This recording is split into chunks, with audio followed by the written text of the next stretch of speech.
pe masa beto tala na image ya yake na mama ina nenda kuisa zonzi na muni iki bana na kutana atia nyonso tu ina beto kudia ba group ina beto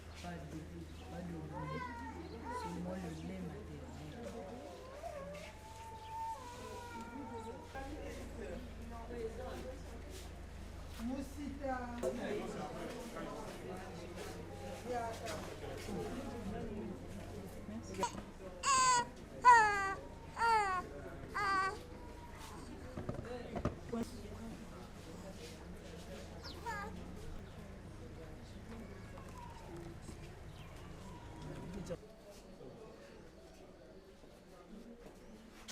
Vacciné, totalement vacciné, correctement vacciné. Le 12, nous avons reçu 1320 extraits de malnutrition à fort de malnutrition. Je vais peut-être sentir. Il va nous poser. On les nourrit, ils sont hospitalisés et ils prennent du lait.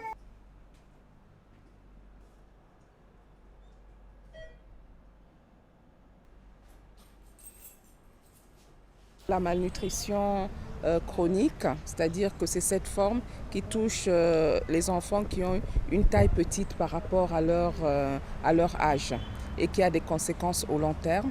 Et la deuxième problématique, elle touche environ 24% des enfants de moins de 5 ans. Et aussi, ça c'est la moyenne nationale, mais on a des régions qui ont plus de 30%, telles que la Lekumu à 38%.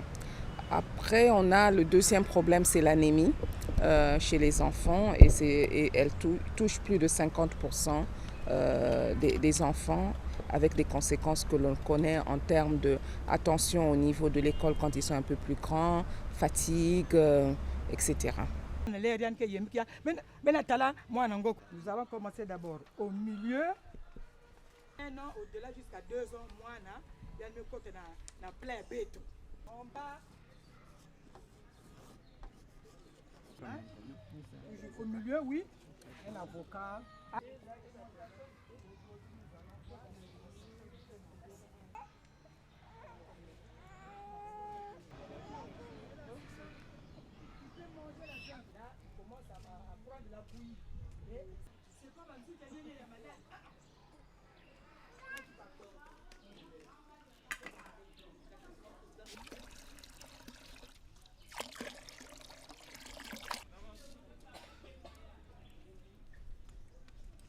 La malnutrition chronique augmente à partir de 6 mois et atteint son pic autour de 18 mois. Et après, ça reste stable. Et on sait que donc c'est cette fenêtre d'opportunité qu'il faut toucher. On parle de la fenêtre de 1000 jours, de la conception jusqu'aux 24 mois de l'enfant. Donc l'alimentation de complément est pauvre au niveau du Congo parce que c'est juste un aliment qui est à base soit de tubercules, soit de céréales, qui n'est pas du tout fortifié. Donc si on peut améliorer l'alimentation de complément, on va régler une partie du problème de la malnutrition chronique. L'autre intervention, c'est tout ce qui concerne la sphère de l'hygiène, de l'assainissement. On sait que si un enfant vit dans un milieu qui est pollué, qui est peu hygiénique, il a ce qu'on appelle les entéropathies tropicales, c'est-à-dire qu'il est tout le temps en train de vouloir lutter contre ces infections. Et le fait de vouloir lutter contre ces infections fait en sorte qu'elle dépense beaucoup d'énergie et il y a une réduction de la taille. Donc ça aussi, c'est quelque chose d'assez récent. Donc il faut à la fois améliorer l'alimentation de compléments, mais aussi l'hygiène, l'assainissement, surtout au niveau des ménages.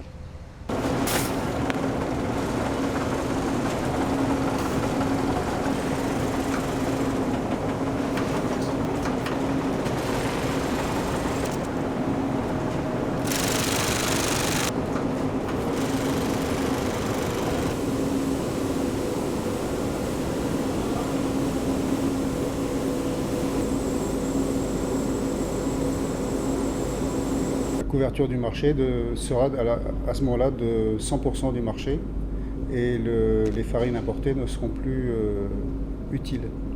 Il y a l'incitation de l'UNICEF et de l'État congolais et il y a aussi l'attachement de notre maison mère Seaboard aux États-Unis dont la responsabilité civique de chaque entreprise du groupe est importante.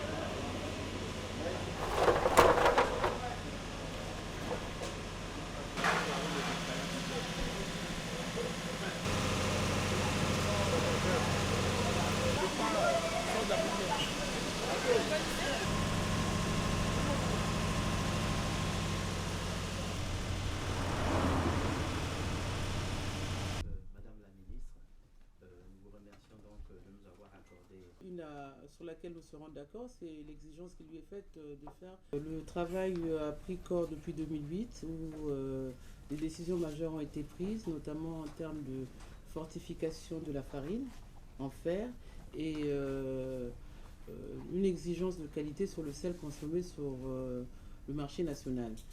C'est une volonté de l'État parce que nous sommes conscients de l'importance de ces carences dans l'alimentation des enfants, surtout dans le couple mère-enfant.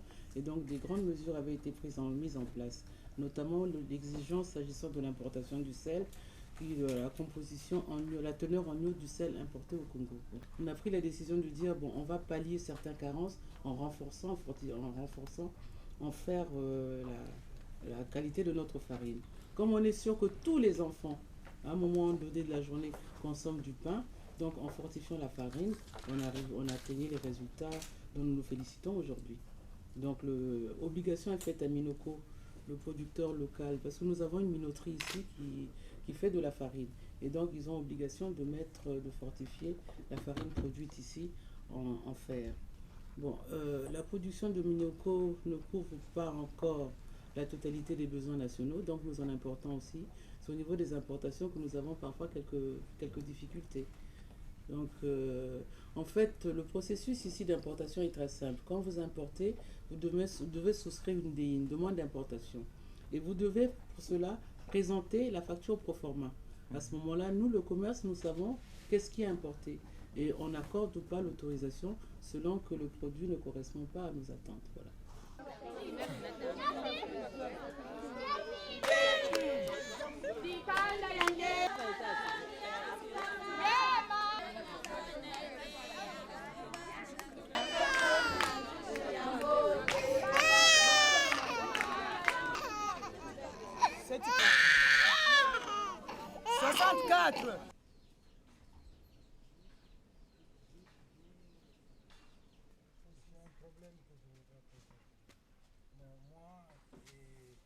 La couleur rouge nous montre que c'est un enfant sévère.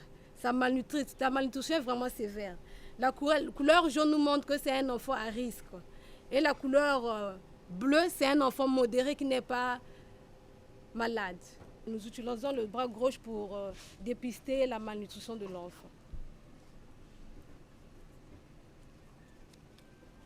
Ça indique que c'est un enfant à risque parce que nous sommes dans le carreau jaune. Son PB c'est 11,8. 11,8. Et pour un enfant de quel âge a-t-elle? Elle a 2 ans. Et normalement, un enfant de son âge devrait... Normalement, un enfant de son âge, pour qu'on puisse dire que c'est un enfant qui n'est pas malade, il fallait que son PB puisse être à 13 ou bien à 14. Et elle est à? Son PB est à 11. La cause de sa malnutrition peut-être c'est le carré alimentaire qui n'est pas respecté. C'est-à-dire? Dans le carré alimentaire, nous avons les aliments de base, nous avons les aliments de construction, nous avons les éléments énergétiques. Donc il y a d'autres choses, quand la maman prépare, il y a des éléments qui manquent dans sa nourriture. La malnutrition aussi est causée à l'eau qui n'est pas potable. Regardez l'eau que la famille utilise.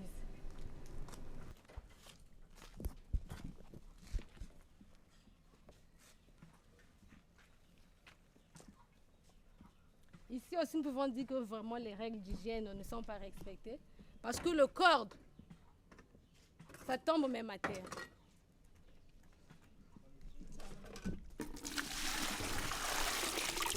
C'est de l'eau que la population boit.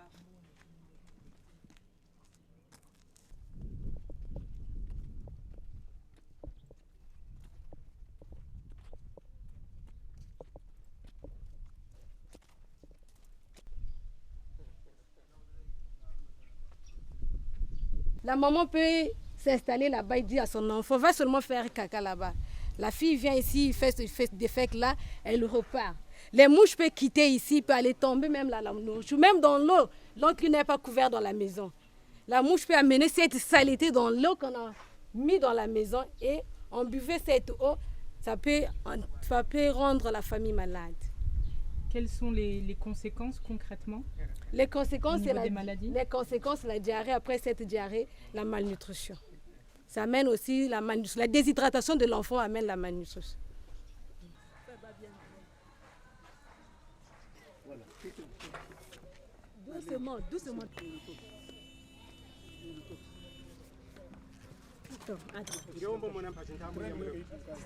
Non, fais descendre, fais descendre.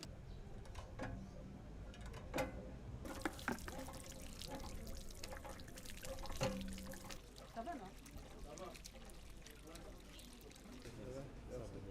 Merci, monsieur. Merci. Madame, c'est vous qui m'a... Il y a quelque chose comme ça dans les tuyaux au niveau du ministère pour Ah ben, vous avez des tapons noirs.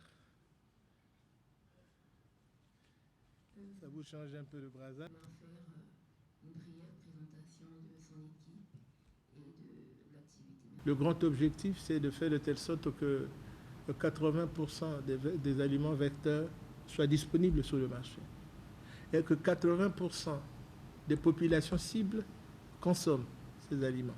Ça, c'est avec au milieu des objectifs, mais aussi des indicateurs de performance, des indicateurs de résultats, des indicateurs de processus. Ça, ce programme est dans le tuyau. Il démarre cette année. Nous constatons qu'il y a un engouement à l'installation des industries agroalimentaires qui vont mettre sur le marché ce genre de produits vecteurs qui pourront être utilisés dans le cadre de l'enrichissement. Prenons le cas de manioc. On va produire la farine de manioc. Le sucre, la salis. Aujourd'hui, il n'est pas encore enrichi en vitamine A. Il va l'être. Et tous les dérivés du manioc, il y en a beaucoup les dérivés du manioc. Il n'y a pas le foufou, il y a la tchéké, il y a la blo. Tout cela à terme pourrait être enrichi. Les bouillies que mangent les enfants, qui peuvent être enrichis, mais qui ne le sont pas actuellement. Il y a des grandes campagnes de citation. C'est pourquoi je dis que ce programme-là prévoit toutes ces mesures-là. Les mesures sont prévues dans le programme. Il y a ce qu'on appelle le marketing social, la sensibilisation générale, la prise en charge médicale. Mais bon, souvent c'est trop tard, il ne faut pas en arriver là. Il faut faire de la prévention et c'est sur la prévention que nous allons mettre l'accent.